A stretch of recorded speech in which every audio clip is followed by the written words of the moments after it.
Hello दोस्तों, स्वागत है आपका आपके अपने चैनल स्टोरी टेलिंग में। अगर आप डरने और रोमांच महसूस करने के लिए तैयार हैं तो इस वीडियो को अभी लाइक कर दीजिए और ऐसी ही रोंगटे खड़े कर देने वाली कहानियों के लिए हमारे चैनल को सब्सक्राइब करना बिल्कुल मत भूलिएगा।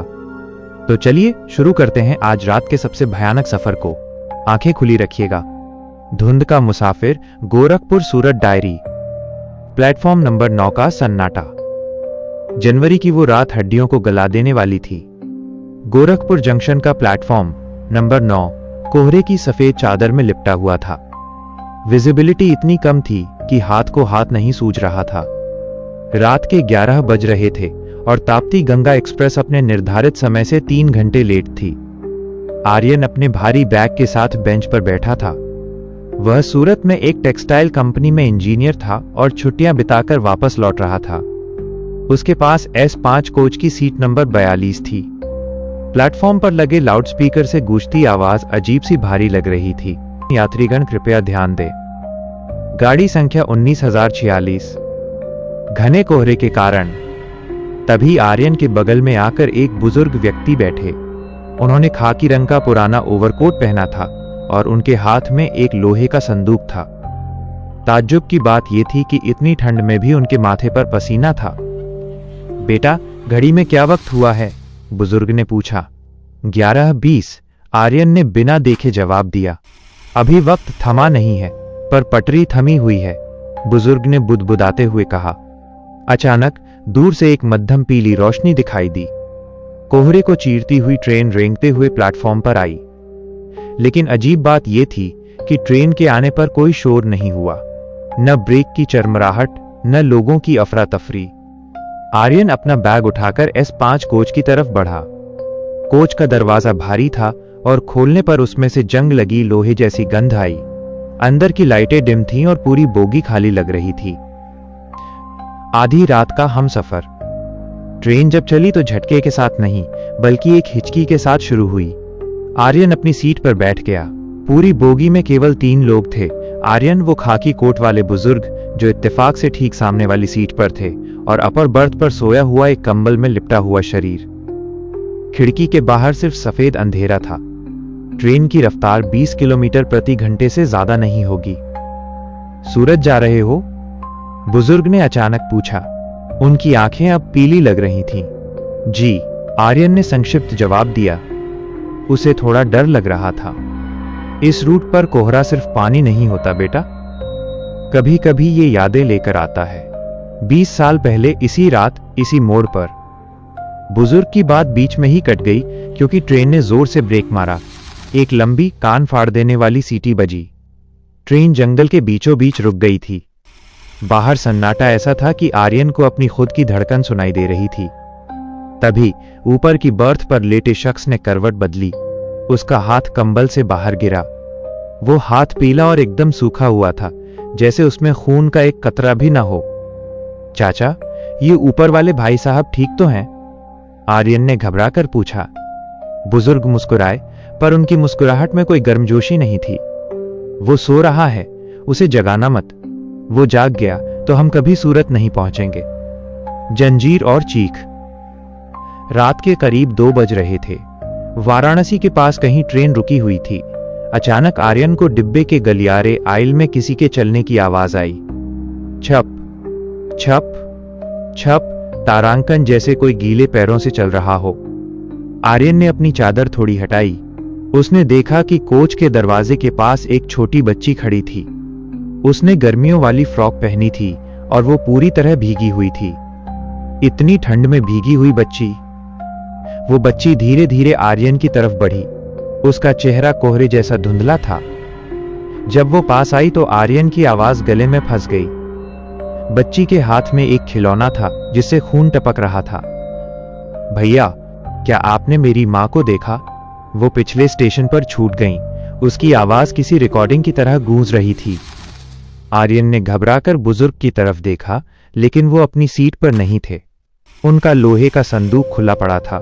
संदूक के अंदर कपड़े नहीं, बल्कि पुराने अखबारों की कतरनें थीं।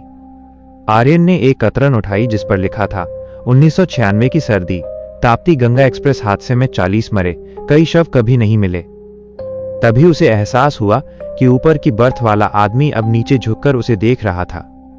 उसके चेहरे पर मांस नहीं था, सिर्फ हड्डियां और ढीली खाल थी। अंतिम स्टेशन। आर्यन ने डर के मारे अलार्म चेन जंजीर खींच दी, पर जंजीर उसके हाथ में टूटकर आ गई। ट्रेन रुकने के बजाय तेज हो गई। खिड़की के बाहर का कोहरा अब काला पड़ चुका था।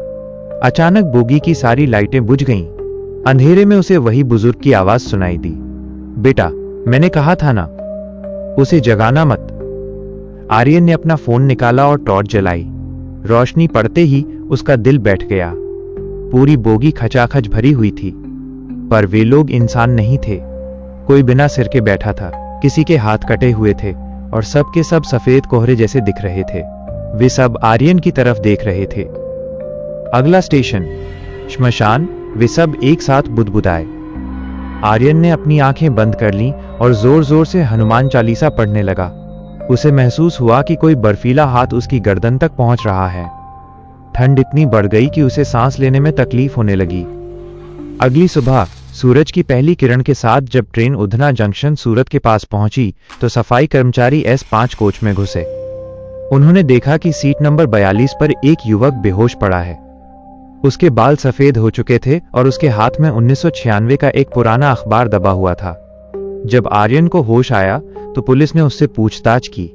रेलवे रिकॉर्ड के अनुसार उस रात कोहरे की वजह से ट्रेन पूरे रास्ते खाली थी, क्योंकि तकनीकी खराबी के कारण यात्रियों को दूसरी ट्रेन में शिफ्ट कर दिया गया था। तो फिर आर्यन किसके साथ सफर कर रहा था? उस कोच में कोई इंसान नहीं था, फिर भी सीसीटीवी फुटेज में आर्यन किसी से बात करता हुआ दिख रहा था, एक खाली सीट की तरफ देखकर। डायरी का आधा पन्ना। सूरत के अस्पताल में भर्ती आर्यन की हालत स्थिर थी, लेकिन उसका मन उसी S5 कोच में अटका हुआ था।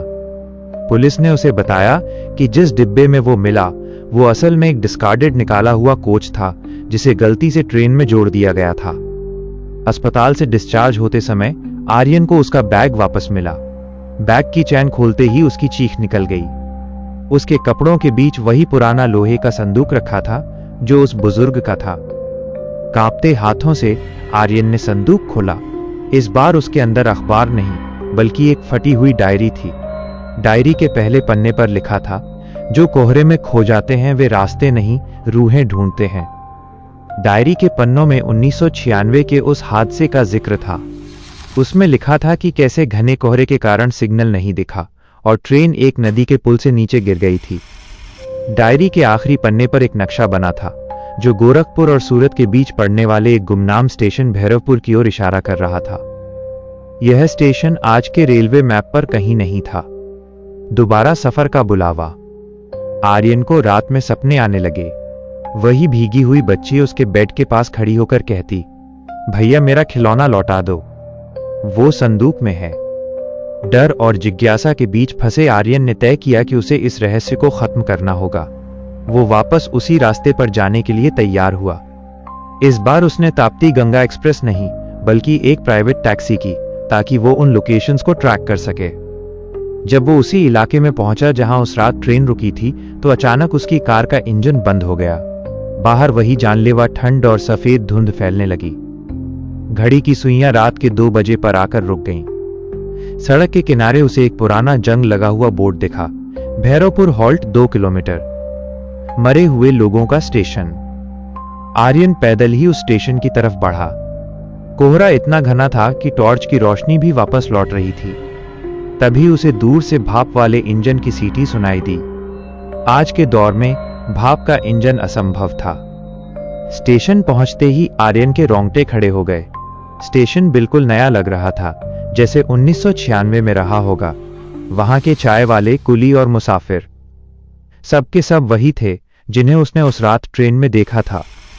वो बुजुर्ग जो ट्रेन में मिले थे, स्टेशन मास्टर की वर्दी में वहां बैठे थे। तुम वापस आ गए आर्यन? संदूक लाए हो? बुजुर्ग ने बिना सिर उठाए पूछा। ये सब क्या है? आप लोग कौन हैं? आर्यन की आवाज कांप रही थी। बुजुर्ग खड़ा हुआ। उसकी परछाई फर्श पर नहीं पड़ रही थी। हम वो हैं जिन्हें मिसिंग घोषित कर दिया गया था। उस हादसे के बाद सरकार ने ये स्टेशन ही बंद कर दिया और हमारी रूहें इसी कोहरे के लूप में फंस गईं। हम तब तक आजाद नहीं होंगे जब तक हमारी अधूरी चीजें अपनी मंजिल तक नहीं पहुंचती। आखिरी डिलीवरी। बुजुर्ग ने संदूक की तरफ इशारा किया। उस बच्ची का खिलौना। वो एक ताबीज है। उसके पिता सूरत के एक मंदिर के पुजारी थे। वो उसे देने जा रही थी। जब तक वो ताबीज सूरत के उस मंदिर की चौखट तक नहीं पहुंचता, ये कोहरा हमें नहीं छोड़ेगा। अचानक पूरे स्टेशन पर अफरा तफरी मच गई। वही बच्ची रोती हुई आर्यन की तरफ दौड़ी। उसके पीछे एक काला साया था, एक ऐसी ऊर्जा जो इन आत्माओं को कैद करके रखती थी। भागो आर्यन, अगर ट्रेन आने से पहले तुम पटरी से बाहर नहीं निकले तो तुम भी इसी टाइम लूप का हिस्सा बन जाओगे। बुजुर्ग चिल्लाया। आर्यन संदूक सीने से लगाकर भागा। पीछे से उसे हजारों चीखें सुनाई दे रही थीं। उसे महसूस हुआ कि पटरी गायब हो रही है और वो हवा में दौड़ रहा है। तभी एक तेज रोशनी उसकी आंखों में चुभी। सच या वहम? आर्यन की आंख खुली। वह उसी सड़क के किनारे अपनी कार में था। सुबह हो चुकी थी। उसकी कार का बोनट खुला था और एक मैकेनिक उसे जगा रहा था। साहब, आप यहां कैसे सो गए? ये इलाका ठीक नहीं है, यहां अक्सर लोग रास्ता भटक जाते हैं, मैकेनिक ने कहा। आर्यन को लगा कि सब एक सपना था, लेकिन जब उसने पीछे की सीट पर देखा तो वहां वो पुराना लोहे का संदूक रखा था। उसने उसे खोला। उसमें से एक छोटा सा पत्थर का खिलौना ताबीज मिला। आर्यन तुरंत सूरत के उस पुराने मंदिर पहुंचा जिसका पता डायरी में था। वहां के बूढ़े पुजारी ने जब वो खिलौना देखा तो उनकी आंखों में आंसू आ गए। ये तो मेरी पोती का है। वो 30 साल पहले एक ट्रेन हादसे में लापता हो गई थी। मुझे लगा वो अब कभी नहीं मिलेगी। जैसे ही आर्यन ने वो ताबीज पुजारी के हाथ में दिया, उसे खिड़की के बाहर वही कोहरे वाली बच्ची दिखाई दी। इस बार वो भीगी हुई नहीं थी। वो मुस्कुरा रही थी और धीरे धीरे हवा में विलीन हो गई। फ्लैशबैक 1996 की वो आखिरी रात। तारीख थी 14 जनवरी 1996। मकर संक्रांति का दिन था। गोरखपुर से सूरत जाने वाली ताप्ती गंगा एक्सप्रेस खचाखच भरी हुई थी।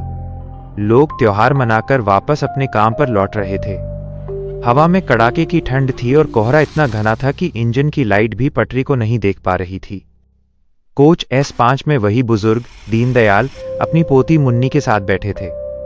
मुन्नी के हाथ में पत्थर का वो ताबीज था जिसे वो सूरत में अपने दादाजी के मंदिर में चढ़ाने के लिए ले जा रही थी। दादाजी, बाहर कुछ दिख क्यों नहीं रहा? मुन्नी ने मासूमियत से पूछा था। बाहर अंधेरा नहीं है बिटिया, ये कोहरा है। ये जब आता है तो रास्ता छुपा देता है, दीनदयाल ने मुस्कुराकर कहा था। उसी कोच के कोने में एक आदमी बैठा था जिसने काला लबादा ओढ़ा था। उसकी आंखें लाल थीं और वो लगातार कुछ मंत्र बुदबुदा रहा था। वो कोई साधारण यात्री नहीं था। वो तामसिक शक्तियों का साधक था जो मौत के समय रूहों को कैद करने की ताक में बैठा था। पुल का अंत। रात के ठीक 2:15 बजे ट्रेन एक ऊंचे पुल पर पहुंची जिसके नीचे उफनती हुई नदी थी। अचानक पटरी पर कुछ काला सा साया खड़ा हो गया। ड्राइवर ने इमरजेंसी ब्रेक लगाए, लेकिन लोहे की पटरियों पर जमी ओस के कारण ट्रेन फिसलने लगी। एक जोरदार धमाका हुआ और S5 कोच पटरी से उतरकर सीधे नदी की गहराई में जा गिरा। पानी बर्फीला था। चीखें गूंजी, लेकिन कोहरे ने उन्हें सोख लिया। दीनदयाल ने मुन्नी को बचाने की बहुत कोशिश की, लेकिन वह काला साया, साधक की रूह, पानी के अंदर भी सक्रिय था। उसने उन सभी मरते हुए लोगों की ऊर्जा को एक लूप में बांध दिया। उन लोगों की मौत तो हो गई, लेकिन वे परलोक नहीं जा पाए। वे उसी 2:15 बजे के वक्त और उसी कोहरे में कैद होकर रह गए। आर्यन का नया मिशन। वर्तमान समय में आर्यन को लगा था कि ताबीज सौंपने के बाद सब खत्म हो गया है, लेकिन एक रात जब वो सो रहा था, उसके कमरे का तापमान अचानक गिर गया। दीवार पर पानी की बूंदें जमने लगीं। उसने देखा कि फर्श पर गीले पैरों के निशान बन रहे हैं। वह बुजुर्ग दीनदयाल उसके सामने खड़े थे, लेकिन इस बार वे डरे हुए थे। आर्यन, उसने हमें नहीं छोड़ा। वो काला साया जिसे हम धुंध का रखवाला कहते हैं, वो अब तुम्हारे पीछे है। तुमने उसकी कैद से एक रूह, मुन्नी को आजाद कर दिया। अब वो उसकी जगह तुम्हारी रूह मांगेगा। आर्यन के गले पर अचानक अदृश्य हाथों का दबाव महसूस होने लगा। उसे सांस लेने में दिक्कत होने लगी। खिड़की के बाहर बिना किसी मौसम के घना कोहरा छा गया। पूरा शहर गायब हो गया था। सिर्फ उसका कमरा और वो खौफनाक धुंध बची थी। भैरवपुर की वापसी। आर्यन समझ गया कि ये लड़ाई अब उसके घर तक आ चुकी है। बुजुर्ग ने उसे एक रास्ता बताया, तुम्हें उस स्टेशन भैरवपुर पर वापस जाना होगा, लेकिन इस बार ट्रेन से नहीं। तुम्हें उस जगह जाना होगा जहां वो कोच आज भी नदी के नीचे दबा हुआ है। जब तक उस तांत्रिक की अस्थियां और उसका वो काला यंत्र नष्ट नहीं होता, ये कोहरा बढ़ता जाएगा और एक दिन पूरे शहर को निगल लेगा। आर्यन ने अपनी हिम्मत जुटाई। उसने वो पुरानी डायरी उठाई और फिर से उसी डरावने रास्ते की ओर निकल पड़ा। इस बार उसके पास खोने के लिए कुछ नहीं था, लेकिन बचाने के लिए अपनी जान और उन सैकड़ों रूहों की आजादी थी। जैसे ही वो उस नदी के किनारे पहुंचा, उसे पानी के अंदर से एक पीली रोशनी चमकती दिखी। वो S5 कोच आज भी वहां था, एक मरे हुए विशालकाय जानवर की तरह पानी के अंदर पड़ा हुआ। मौत से सामना। आर्यन ने गोता लगाया। पानी इतना ठंडा था कि उसका शरीर सुन्न पड़ने लगा। जैसे ही वो कोच के अंदर घुसा, उसने देखा कि वहां का नजारा भयानक था। कंकालों के बीच वो काला साया बैठा था। वह धुंध और धुएं से बना एक दानव लग रहा था। उसने आर्यन की तरफ हाथ बढ़ाया। आर्यन ने डायरी के बीच छुपाया हुआ गंगाजल और अभिमंत्रित भस्म, जो उसे मंदिर के पुजारी ने दी थी, उस साये पर फेंक दी। एक भयानक चीख गूंजी जो इंसानी नहीं थी। पूरा कोच हिलने लगा। धीरे धीरे वो काला साया धुएं में बदलने लगा। जैसे ही वो साया खत्म हुआ, नदी का पानी शांत हो गया। अंतिम शांति। जब आर्यन पानी से बाहर आया तो सुबह का सूरज निकल रहा था। वो कोहरा जो हफ्तों से छाया हुआ था, सूरज की किरणों के साथ छंटने लगा। उसने देखा कि नदी के किनारे वो बुजुर्ग और ट्रेन के अन्य मुसाफिर खड़े थे। इस बार वे डरावने नहीं लग रहे थे। उनके चेहरों पर एक सुकून था। दीनदयाल ने हाथ उठाकर आर्यन को आशीर्वाद दिया। धीरे धीरे वे सब एक सफेद रोशनी में बदल गए और आसमान की ओर चले गए। आर्यन अब अकेला था, लेकिन वो खुश था। उसने उस लोहे के संदूक को वहीं नदी में विसर्जित कर दिया। उपसंहार। आर्यन आज भी ट्रेन से सफर करता है, लेकिन अब वो सर्दियों में रात के सफर से बचता है। वो जानता है कि जब कोहरा गहरा होता है तो दुनिया की सरहदें धुंधली पड़ जाती हैं। आज भी गोरखपुर सूरत रूट पर कुछ ऐसे हॉल्ट हैं जहां ट्रेन रुकती तो है, पर कोई उतरता नहीं और कोई चढ़ता नहीं। कैसा लगा आपको ये भयानक सफर? हमें कमेंट्स में जरूर बताइए कि आपको कहानी का कौन सा हिस्सा सबसे ज्यादा डरावना लगा। अगर आपके रोंगटे खड़े हुए हों तो इस वीडियो को लाइक करें और ऐसी ही अनसुनी, रहस्यमय और डरावनी कहानियों के लिए अपने चैनल स्टोरी टेलिंग को सब्सक्राइब करके बेल आइकॉन दबाना बिल्कुल न भूलें। हम फिर मिलेंगे अगली रात एक नए डर के साथ। तब तक के लिए अपना ध्यान रखिए।